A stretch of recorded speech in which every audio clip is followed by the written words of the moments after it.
Vamos a continuar con Pedro Martínez Fraga.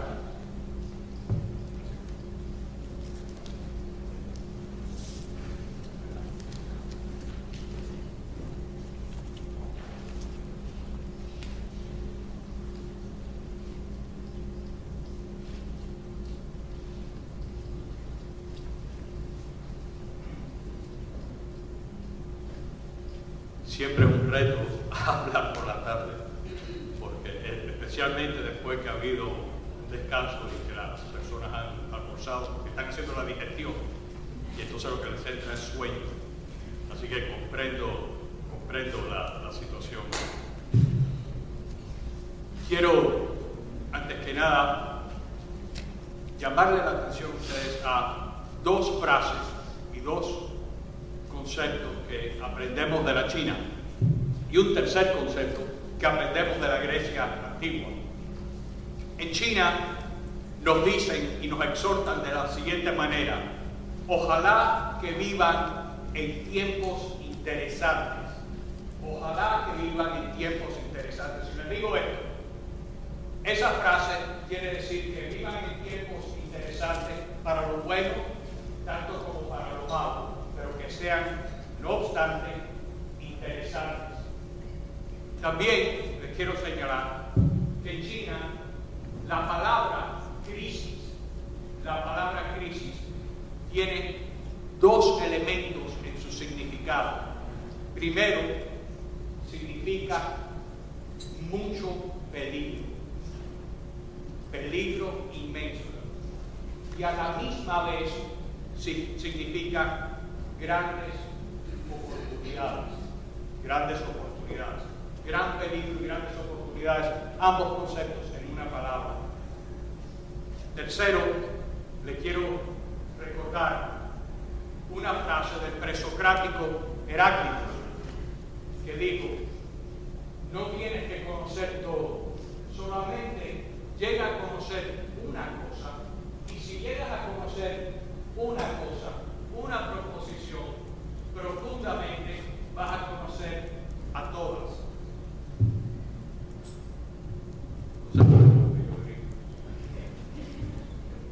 Gracias. El señor vio el corbatín y pensó que en vez de hablar de derecho iba a cantar. No importa, ayer fue un restaurante y estaba yo esperando que el mesero me sentara y estoy parado ahí normal. Y de buena primera vienen dos muchachas dominicanas muy guapas, y yo estoy mirando saludando, y yo veo que miran y se sonríen entre sí y vuelven a mirar, y yo digo: qué suerte tengo. Y entonces una de ellas empuja a la otra, viene una de ellas donde yo estoy, después en el restaurante esperando a mi colega a comprar el profesor Ferrari, y la muchacha viene a otra muy mimosa de ella y me dice: yo sé que usted trabaja aquí, no puede conseguir una mesa. Ya saben lo que mi ego ha sufrido en este país. Volviendo al tema, la razón por la cual les digo que viven en momentos interesantes y en momentos de crisis, de grandes oportunidades y también de grandes peligros, es porque en el arbitraje internacional de inversión estamos mirando que todo está en flujo. El tema de mi charla con ustedes es una charla que invita a un diálogo, porque es imposible conversar sobre la disponibilidad de remedios a inversores en 45 o 25 minutos, y también es conceptualmente imposible hablar de la disponibilidad de remedios a inversores sin poder hablar coherentemente sobre las defensas y los derechos y las exenciones de los estados. Por lo tanto, ese es el peligro, ¿no? El peligro que tenemos es el tiempo y también el estado de la ley en esta materia. Primero quiero seguir un poco con las cláusulas paraguas. Después de las cláusulas paraguas voy a tratar brevemente el trato nacional, después voy a tratar brevemente el trato mínimo internacional, y entonces voy a tratar lo que es el enfoque esencial de mi ponencia, que es el tratado justo y equitativo, que considero ser el causal que va a ser de mayor importancia y mayor trascendencia en esta materia de inversor-estado. Primero, quiero recordarles, empecemos por las expropiaciones, por las cláusulas paraguas. ¿Qué hemos aprendido de la doctora Solana sobre las cláusulas paraguas? ¿Por qué es que las cláusulas paraguas de verdad presentan un reto conceptual? La respuesta me parece a mí que es relativamente sencilla de por qué presentan un problema.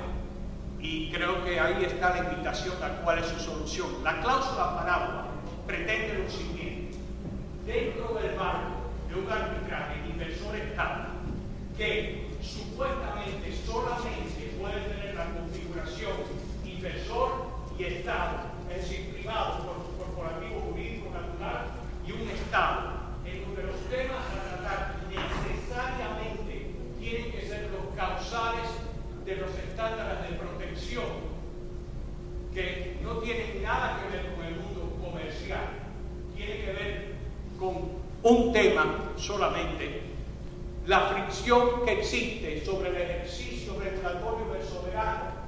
El soberano tiene la obligación normativa de ejercer su soberanía regulatoria, pero igualmente tiene la obligación y la normativa de ejercer su obligación a la protección a la inversión extranjera.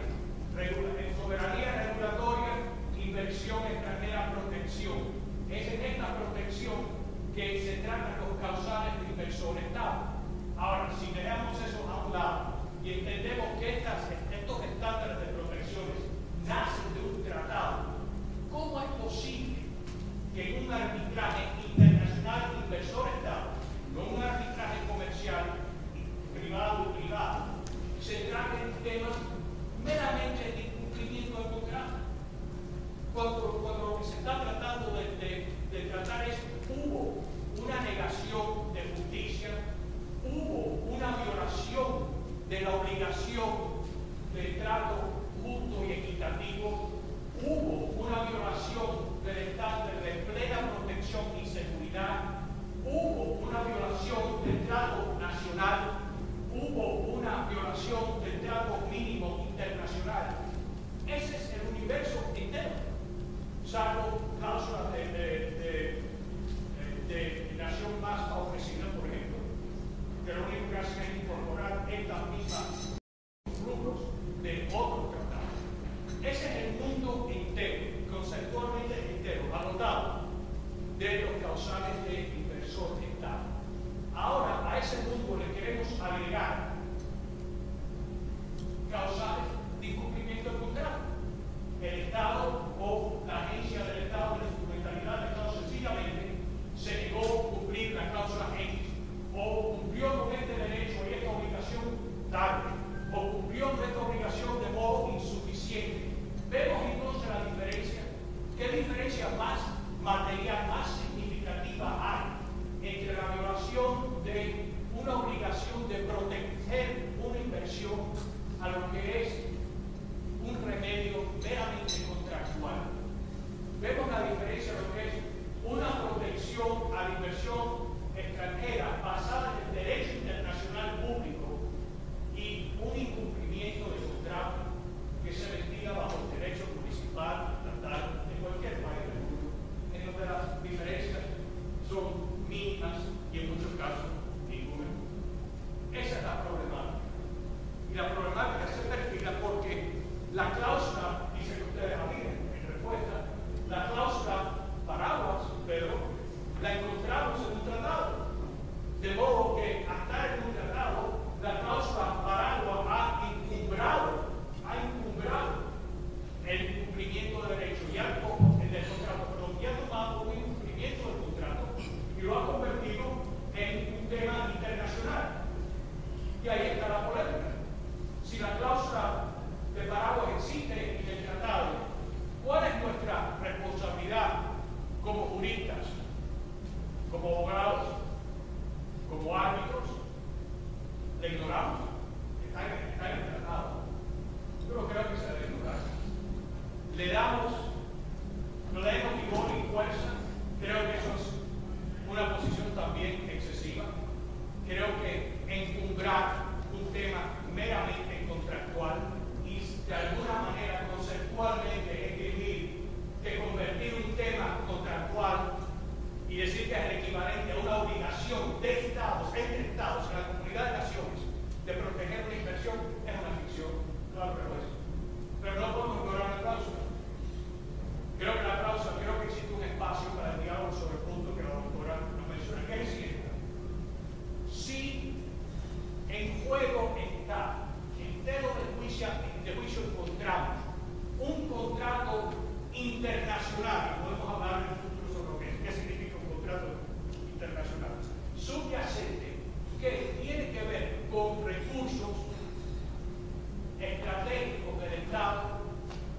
considero que bajo ese rubro, ese andamiaje muy específico, entonces la cláusula del paraguas sí sirve de un propósito importantísimo. Importantísimo. Porque ahora estamos hablando de un incumplimiento del contrato que no es un mero incumplimiento del contrato comercial. Estamos hablando de un incumplimiento del contrato que tiene que ver precisamente con el orden público, que es un tema de Estado, que es un tema entre países, con consecuencias micro y macroeconómicas.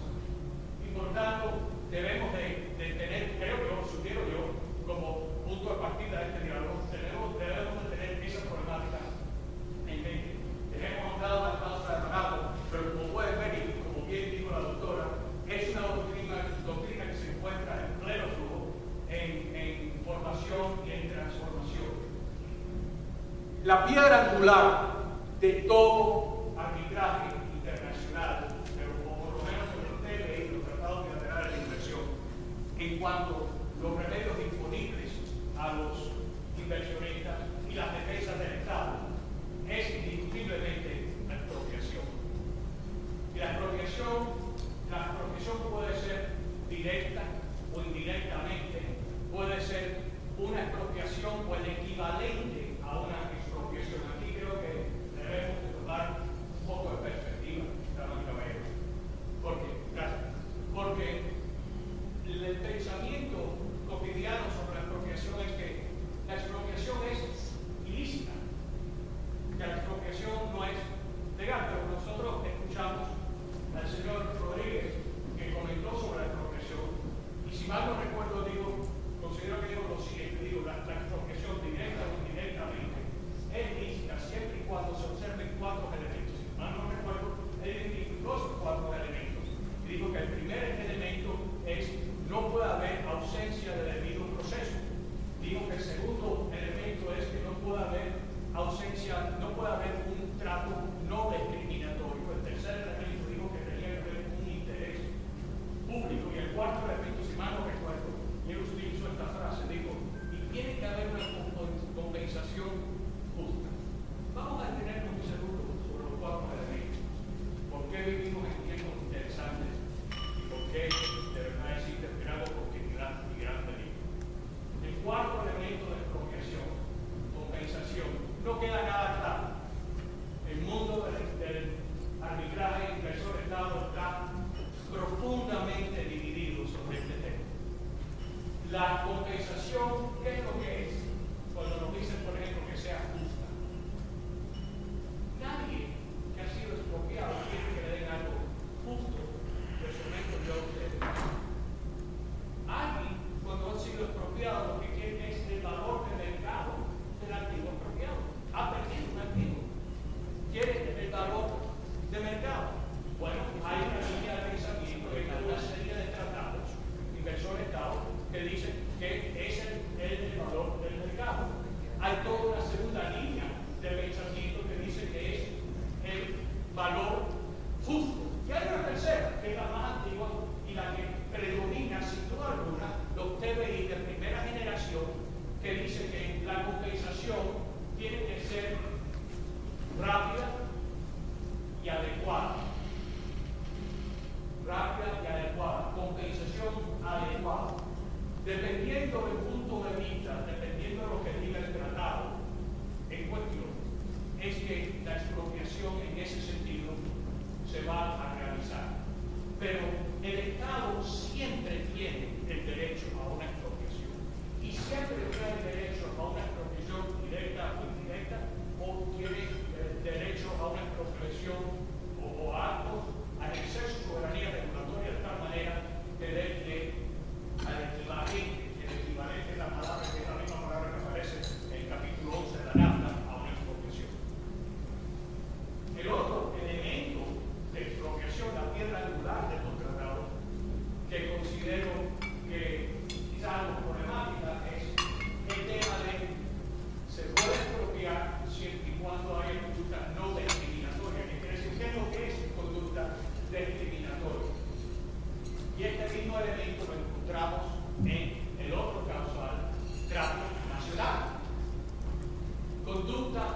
no discriminatoria. Vamos a decir, en la jurisprudencia de la Organización Mundial de Comercio existe trato nacional, como ustedes saben. Pero bajo esa jurisprudencia, por ejemplo, el trato nacional para ver a los fines de determinar si hay discriminación o no hay discriminación requiere que los sectores de discriminación sean los mismos. ¿A qué me refiero? Me refiero a lo siguiente: si estamos analizando un estado macroeconómico en el cual un sector alega, un protagonista alega discriminación en materia de la exportación de petróleo, por ejemplo, su alegato de discriminación se tiene que medir contra otro estándar, contra otra entidad en el mismo mercado que también esté tratando sobre la exportación de petróleo. Ese es el rigor del trato nacional o actitud o elemento o conducta no discriminatoria de la Organización Mundial de Comercio con respecto al trato nacional, que es el mismo elemento que tenemos en exposición. Pero la ley internacional de comercio, damas y caballeros, no es la ley que aplica en un contencioso inversor de Estado. En el contencioso inversor de Estado claramente aplica el derecho internacional público, pero es el derecho internacional público que tiene que ver con ¿qué? Con la protección de inversiones extranjeras. No es el derecho internacional público que tiene que ver con el comercio. Por tanto, encontramos una disonancia profunda entre el trato no discriminatorio del mundo internacional de comercio y el mundo internacional de protección de inversión. Bueno, ¿a qué me refiero? Ya les hablé un poco sobre el caso, el paradigma dentro del marco de la Organización Mundial de Comercio, ¿verdad? Esto es lo que encontramos en el CIAM o en el contexto de nuestro tema, inversión, arbitraje inversor de Estado. Si la parte que discrimina, que alega discriminación en la expropiación, exporta petróleo, y si esa parte, esa misma parte que exporta petróleo, que está alegando discriminación, usa como prueba, como muestra de esta discriminación, que hay una entidad que lo que hace es exportar, digamos, flores. ¿Se cumple o no se cumple la comparación a los fines de llegar, de cumplir con el elemento de no discriminación? Bueno, bajo el rubro de la Organización Mundial del Comercio, no se cumple, porque flores y petróleo obviamente son dos cosas dramáticamente distintas. Pero para los fines del derecho internacional público de protección de inversión extranjera, sí se cumple. Porque no es el sector lo que prima, sino, en este caso, la actividad comercial. ¿Y cuál es la actividad comercial del petrolero y del que cultiva las flores? Exportación. Y entonces se mide en base de un paradigma o de un estándar expansivo amplio. Ambos son exportadores. A mi exportador X me trata de esta manera, mientras que al nacional o al otro exportador Y lo trata de esta otra manera. Por lo tanto, así dentro del marco es que presento mi caso por el elemento de expropiación de no discriminación o falta o ausencia de trato nacional. Después de todo, ¿qué es lo que dice el trato nacional?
es ahí precisamente que el derecho internacional público dentro del marco del Estado hace referencia al trato mínimo internacional para llenar ese agujero. Es decir, aunque usted está cumpliendo con el trato nacional no es suficiente para cuidar al extranjero, con esto sí discrepo del señor Rodríguez.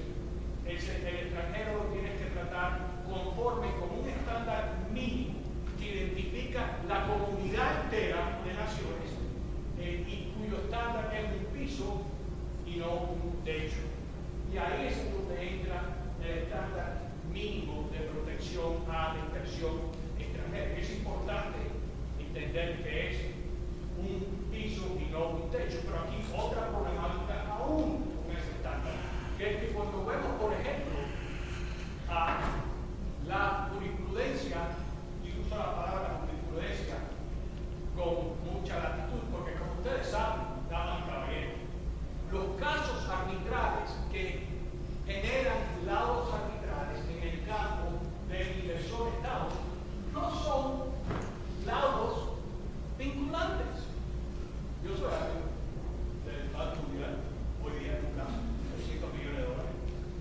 Yo emití, conjuntamente con el panel, una opinión de 125 páginas sobre el tema de jurisdicción competencia. ¿Está bien? Trata el tema del caso actual, pero y forma parte de la jurisprudencia internacional y sí está traducido en sentido humanitario, pero no es vinculante. Sí es persuasivo, pero no es vinculante. Sin embargo, en la NAFTA se dice que el causal justo, de trato justo y equitativo es el mismo. No hay diferencia conceptual entre ese causal, trato justo y equitativo, y el estándar mínimo internacional de protección. No hay ninguna diferencia. Bueno, si no hay ninguna diferencia, y hemos dicho que el causal del trato mínimo internacional es un piso y no un techo, me estás diciendo entonces conceptualmente que el trato y la obligación que tienen los estados de trato justo y equitativo también es un piso y no un techo. Bueno, nuevamente, igual que vimos con el trato nacional, existe una discrepancia entre la jurisprudencia, entre comillas, de la NAFTA, que es muy rica,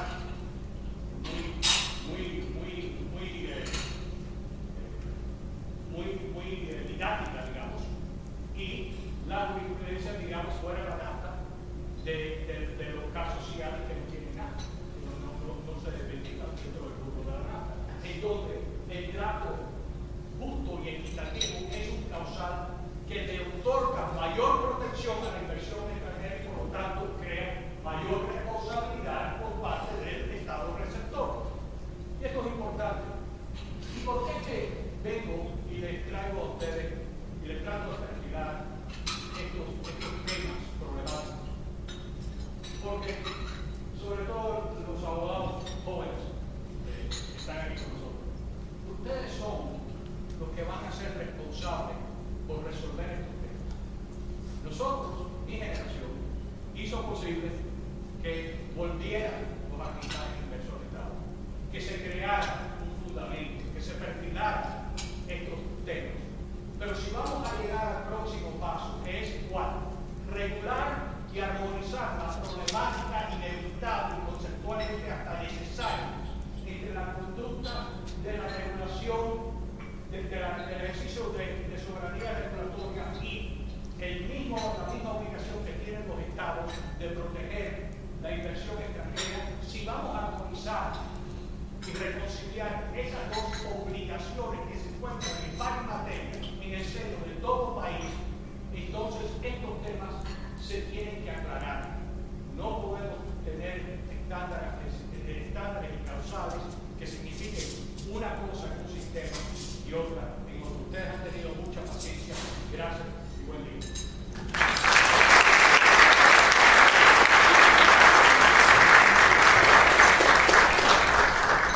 Muchísimas gracias a Gilda Solano y a Pedro Martínez Fraga por estas brillantes exposiciones. Ahora vamos a pasar a las preguntas y respuestas. Tenemos 15 minutos para responder a sus preguntas. Si todos son tan amables, por favor, hacérnosla llegar.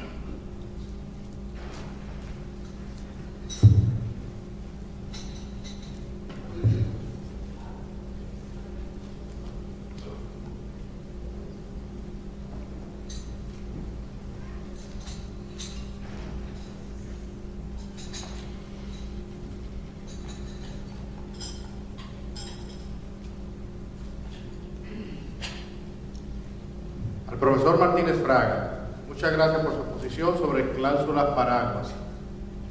En su proposición, ¿cómo podría justificar un tribunal arbitral la limitación de las cláusulas paraguas a disputas relacionadas a recursos estratégicos de orden público, tomando en cuenta una definición de inversión en el tratado aplicable que probablemente más amplia y fue libremente acordada por dos estados soberanos? Las vamos a leer todas y luego se van a responder para seguir la dinámica del panel.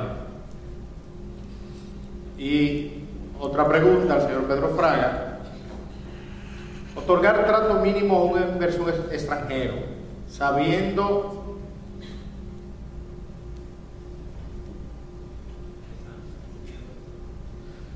el estándar del trato nacional por este último deficiente, dice aquí, ¿puede derivar una situación de desventaja para el inversor nacional? Vamos a hacer la segunda pregunta primero, la primera pregunta. No, es la respuesta.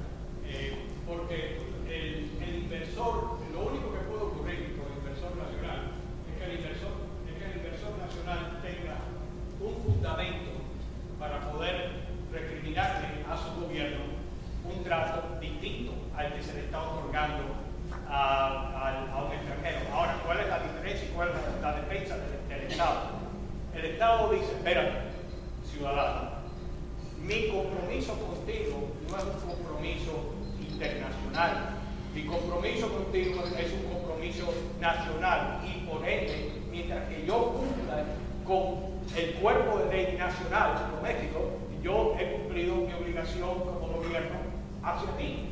Pero con el extranjero, mi obligación por virtud del derecho internacional público consuetudinario, del derecho internacional público del tratado, es el derecho internacional público. Y en ese rubro, en esa mañana, existe esta obligación que es la mínima, que sobrepasa la nacional. De modo que la respuesta es no. La primera pregunta es igualmente, las dos preguntas son interesantísimas y les doy las gracias por ellas. La primera pregunta es muy interesante también. Vamos a estar claros. Como dijo la doctora en su referencia, y dijeron varios, de referirse a inversión, sin duda, los autores y los redactores del Tratado de Washington y del Seattle, las normas del Seattle, a propósito, por diseño, no le dieron una definición a la frase inversión y por tanto inversionista. Eso se hizo por diseño, eso lo sabemos por las discusiones que se sostuvieron, los papeles que existen, los borradores del tratado y la norma de diseño. La idea, que yo considero que es una idea brillantísima, era precisamente tener una definición orgánica que con el tiempo y el cambio, la transformación de las tecnologías, la inversión vaya cambiando como ha cambiado. De hecho, servicios constituyen una inversión. De modo que no creo que de alguna manera limitar las cláusulas paraguas a los contratos internacionales que tengan que ver, como yo propongo, con recursos estratégicos del país o que tengan una implicación macroeconómica material, sea compatible con ese concepto. ¿Alguna otra pregunta del panel?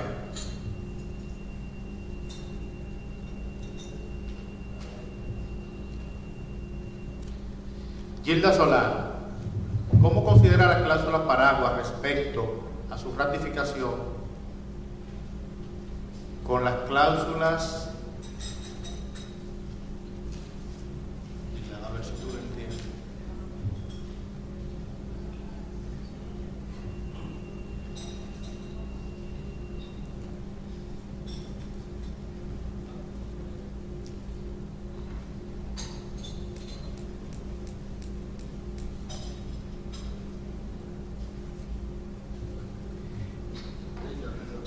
La persona de esta pregunta, por favor, ¿se puede poner de pie? Sí, exacto. Ya veo que usted no siguió el sistema FAMU. Sí. ¿Cómo considera las cláusulas paraguas respecto de con las cláusulas patológicas? Su relación. Y considera que la República Dominicana adolece de estas cláusulas.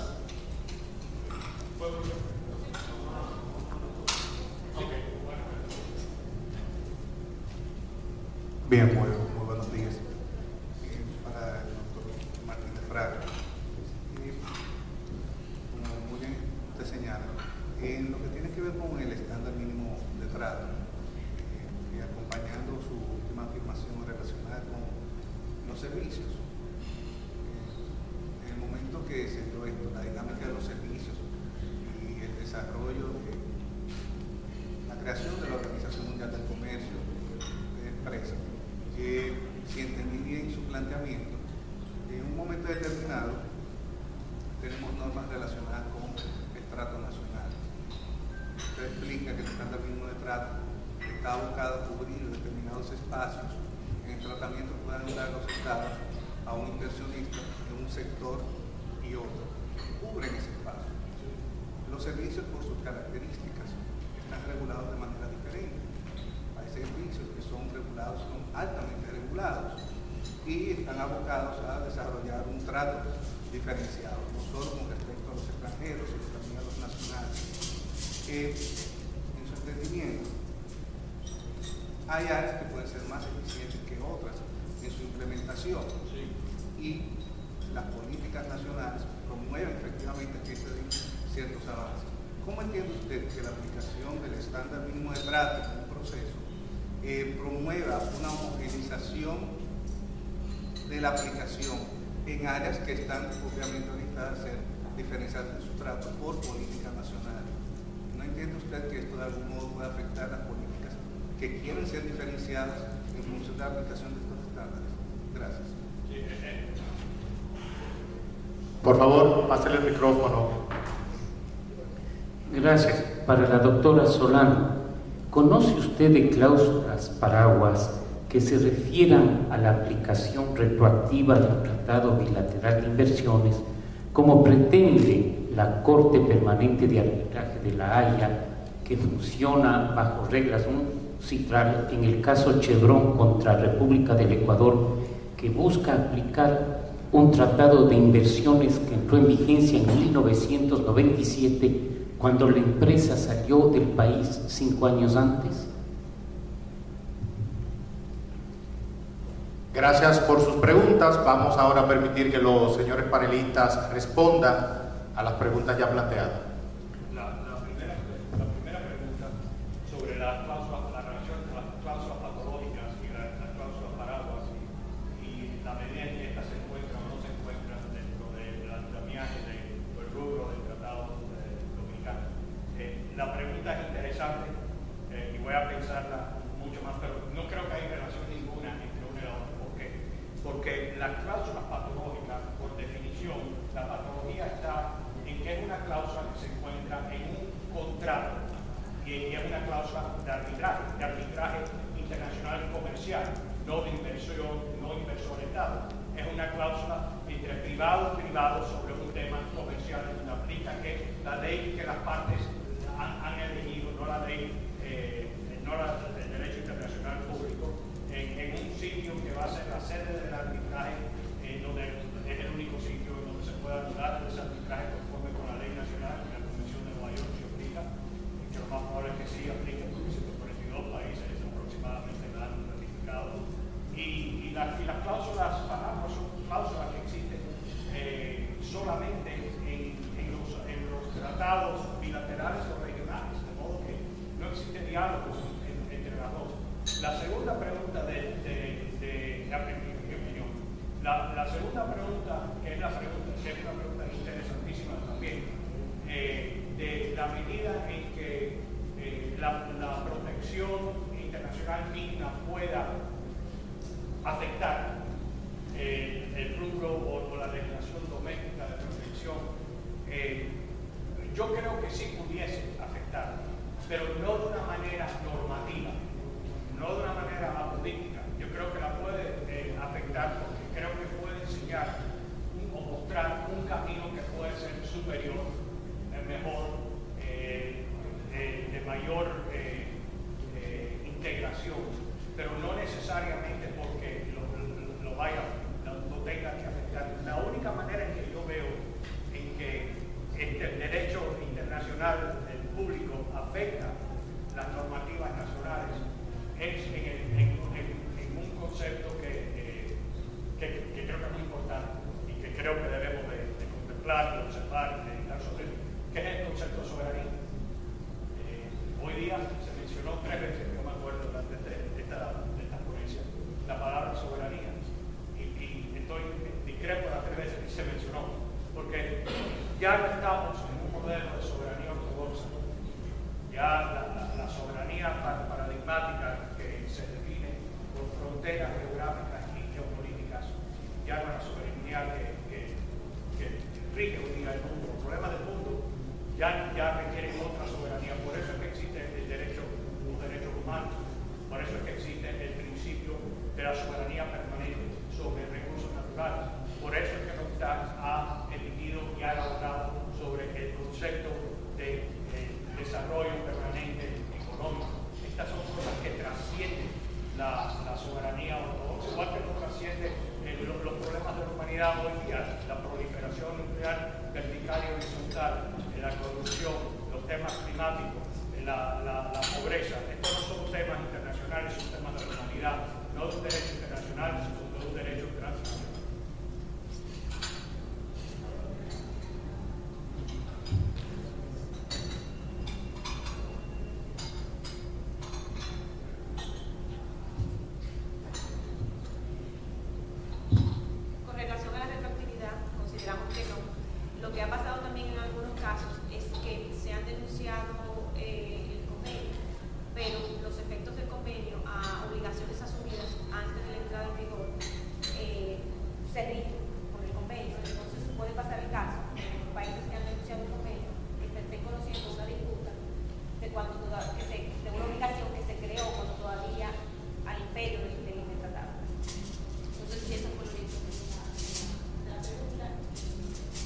Bueno, gracias a todos. Le voy a pasar la palabra ahora al doctor Servio Tulio Castaño, vicepresidente de la FIN.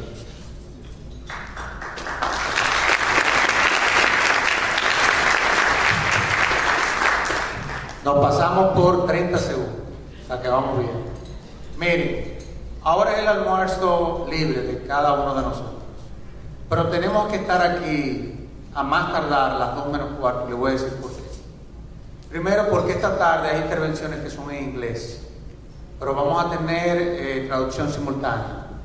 Entonces hay que entregarle aparatos a quienes se sientan más seguros escuchando la traducción simultánea que queriendo interpretar lo que digan los panelistas de la tarde. Así que eso es la primera razón. Y la segunda razón es que vamos a estar aquí hasta más tardar las 5 de la tarde, porque este salón va a ser utilizado por el hotel para otra actividad. Es decir, que si no terminamos, nos van a botar de aquí. Así que para evitar inconvenientes, entonces lleguemos. Vamos a ver, eso lo vamos a estudiar ahora en el almuerzo. De todos modos, nos vemos a las 2 menos cuarto y que tengan buen provecho.